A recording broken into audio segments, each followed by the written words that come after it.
कभी हाईवे पर या किसी खुले इलाके से गुजरते हुए आपने दूर क्षितिज पर उन विशाल पवन टर्बाइनों को तो जरूर देखा होगा।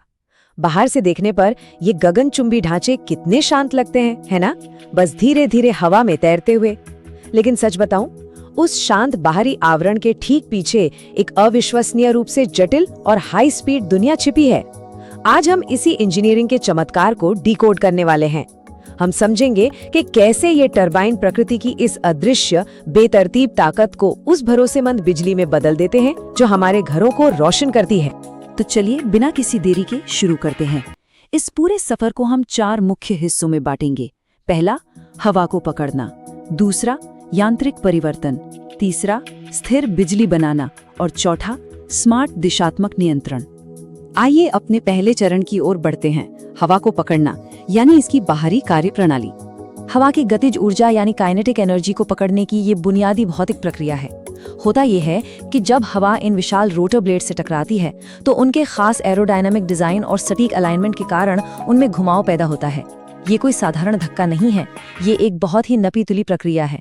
जैसे ही ये ब्लेड घूमना शुरू करते हैं, वे अपने साथ एक केंद्रीय शाफ्ट को घुमाते हैं जो सीधे टरबाइन के अंदर जाता है, और यही घूमने वाला शाफ्ट आगे चलकर एक जनरेटर से जुड़ा होता है जो इस मैकेनिकल घुमाव को बिजली में तब्दील कर देता है। अब चलते हैं दूसरे चरण पर, यांत्रिक परिवर्तन यानी गियर बॉक्स के अंदर की दुनिया। और यहाँ एक बहुत ही दिलचस्प बात सामने आती है। बाहर लगे वो विशाल रोटर ब्लेड्स बहुत धीमी गति से घूमते हैं, शायद 1 मिनट में मुश्किल से कुछ ही चक्कर। लेकिन बिजली पैदा करने के लिए अंदर बैठे जनरेटर को बहुत तेज स्पीड चाहिए होती है। तो ये तालमेल कैसे बैठेगा? यही एंट्री होती है गियर बॉक्स की। ये गियर बॉक्स इस धीमी गति वाले रोटर के घुमाव को लेता है और इसे जनरेटर के लिए हाई स्पीड घुमाव में बदल देता है। इसका सीधा सा मतलब ये है कि गियर बॉक्स से निकलने वाला शाफ्ट जनरेटर के रोटर को उस बेहद तेज और जरूरी स्पीड पर घुमाता है जो बिजली बनाने के लिए बिल्कुल सटीक है। अब आते हैं तीसरे और सबसे चुनौतीपूर्ण हिस्से पर, स्थिर बिजली बनाना, या यूं कहें कि अराजकता को नियंत्रित करना। तो यहाँ सबसे बड़ा पेंच ये है कि हवा की गति सीधे जनरेटर के आउटपुट को कंट्रोल करती है। जनरेटर से निकलने वाला वोल्टेज सीधे तौर पर उसकी स्पीड और फील्ड फ्लक्स पर निर्भर करता है। लेकिन हवा, वो तो पूरी तरह से अनियंत्रित है, कभी तेज कभी धीमी। इसका मतलब है कि इससे बनने वाली कच्ची ऊर्जा भी बहुत ज्यादा उतार चढ़ाव वाली होती है। सोचिए, अगर इस अनियमित बिजली को सीधे हमारे ग्रिड में भेज दिया जाए तो क्या होगा? पूरी व्यवस्था ठप हो जाएगी। तो इस अनियंत्रित प्राकृतिक ताकत को वश में करना ही यहाँ सबसे बड़ी इंजीनियरिंग चुनौती है। इस बड़ी समस्या का एक बहुत ही स्मार्ट समाधान है एक्साइटर। इसको मुख्य काम जनरेटर की चुंबकीय कॉइल को जरूरी एक्साइटेशन या उत्तेजना देना है। अब आउटपुट पावर को एकदम एक समान बनाए रखने के लिए हवा की उपलब्धता के हिसाब से इस उत्तेजना को लगातार कंट्रोल करना पड़ता है। इसके लिए एक टरबाइन कंट्रोलर होता है जो लगातार हवा की स्पीड पर नजर रखता है और उसी के आधार पर एक्साइटर के करंट को कम या ज्यादा करता है। इस तरह बाहर हवा चाहे कितनी भी मनमानी क्यों ना कर ले, ये सिस्टम ये पक्का करता है कि जनरेटर से निकलने वाली बिजली का लेवल बिल्कुल स्थिर बना रहे। लेकिन यहाँ एक अहम सवाल उठता है, ये अप्रत्याशित पल पल बदलने वाली हवा वास्तव में उस स्टेबल और ग्रिड रेडी बिजली में कैसे बदल जाती है जिसे हम इस्तेमाल कर सकें? आइए देखते हैं कि ये पूरी प्रक्रिया कैसे एक के बाद एक जुड़ती है। ऑल्टरनेटर जो वोल्टेज बनाता है वो परिवर्तनीय या वेरिएबल होता है। इसे सबसे पहले रेक्टिफायर में भेजा जाता है जो इसे डायरेक्ट करंट यानी डीसी में बदल देता है। फिर इस डीसी आउटपुट को लाइन कन्वर्टर यूनिट में भेजा जाता है जिसका काम इसे एक स्थिर और सुरक्षित ऑल्टरनेटिंग करंट यानी एसी में बदलना है। और आखिर में एक स्टेप अप ट्रांसफार्मर की मदद से इस स्थिर एसी पावर को इलेक्ट्रिकल ट्रांसमिशन नेटवर्क यानी हमारे ग्रिड में भेज दिया जाता है। ये पूरा सीक्वेंस वाकई कमाल का है जो कुदरत की अराजकता को शुद्ध और इस्तेमाल करने लायक ऊर्जा में ढाल देता है। वैसे यहाँ एक और छोटी सी लेकिन मजेदार बात है।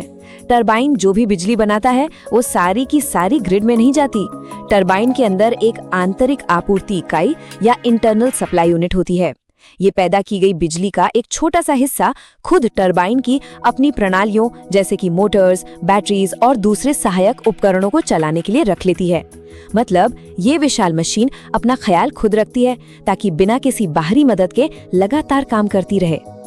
अब हम अपने आखिरी चरण पर हैं, स्मार्ट दिशात्मक नियंत्रण, प्रकृति के साथ तालमेल बिठाना। इसे समझने के लिए हमें नैसल को समझना होगा। नैसल असल में टरबाइन का वो मुख्य ढांचा या मेन बॉडी है जो टावर के सबसे ऊपर टिका होता है। गियर बॉक्स, जनरेटर, ये सब उसी के अंदर सुरक्षित रहते हैं। और सबसे खास बात, ये पूरा का पूरा नैसल हवा की बदलती दिशाओं के हिसाब से घूम सकता है। इसके एकदम ऊपर एनेमोमीटर और विंड वेन लगे होते हैं जो लगातार हवा की गति और दिशा को सेंस करते हैं और ये डेटा तुरंत टरबाइन के कंट्रोल सिस्टम को भेजते रहते हैं। अब जो चीज इसे सच में बेहतरीन बनाती है वो है इसका दो तरफा कंट्रोल सिस्टम। पहला है पिच कंट्रोल। ये छोटे मोटरों का इस्तेमाल करके टरबाइन के हर एक ब्लेड को उसके बेस से थोड़ा घुमा देता है। इससे ब्लेड हवा के साथ खुद को ऐसे अलाइन कर लेते हैं कि वे ज्यादा से ज्यादा ऊर्जा सोख सकें। और दूसरा है यॉ कंट्रोल। जब एनेमोमीटर बताता है कि हवा की दिशा बदल गई है तो यॉ मोटर पूरे के पूरे नैसल को यानी टरबाइन के पूरे चेहरे को हवा की नई दिशा की तरफ घुमा देती है। ये दोनों सिस्टम एक साथ मिलकर काम करते हैं ताकि टरबाइन हमेशा अपनी फुल कैपेसिटी पर परफॉर्म करे। तो इस पूरी कार्यप्रणाली का सार यही है कि एक पवन टरबाइन सिर्फ हवा में घूमने वाला कोई सादा पहिया नहीं है। ये हाई टेक सेंसर्स और बेहतरीन इंजीनियरिंग का एक जीता जागता सबूत है।